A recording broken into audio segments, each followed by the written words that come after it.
Hi friends, welcome back to our channel.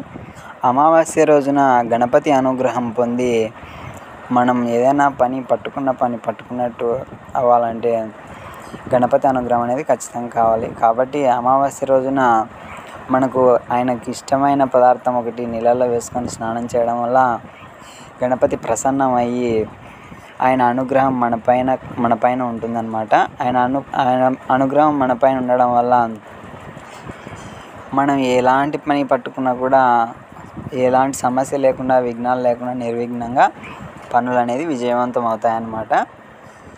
కాబట్టి మనం అమావాస్య రోజు గణపతికి ఇష్టమైనటువంటి పదార్థం ఏదైనా ఉంది అంటే ఆయనకు చాలా ఇష్టమైన వాటిల్లో పటిక బెల్లం అనేది గణపతికి చాలా ఇష్టం అన్నమాట.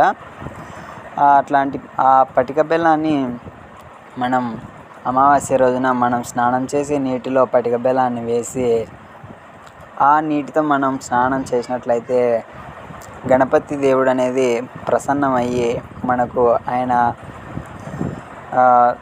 ఆశీస్సులు అనేది అందిస్తాడనమాట. గణపతి ఆశీస్సులు మన పైన సంపూర్ణంగా ఉన్నప్పుడు ఏం జరుగుతుందంటే మనం ఏ పని పట్టుకున్నా కూడా నిర్విఘ్నంగా, ఏ ఆపదలు లేకుండా, ఎలాంటి సమస్యలు లేకుండా అనేది నెరవేరుతాయి అన్నమాట. అలాగే గణపతి అనుగ్రహం ఉంటే దీర్ఘాయుష్ కూడా ఉంటుందన్నమాట. అదేవిధంగా కీర్తి ప్రతిష్టలు కూడా కలుగుతాయి.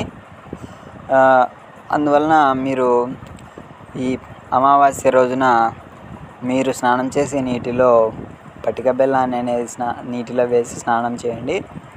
గణపతి అనుగ్రహం అనేది తప్పకుండా మీ పైన ఉంటుంది.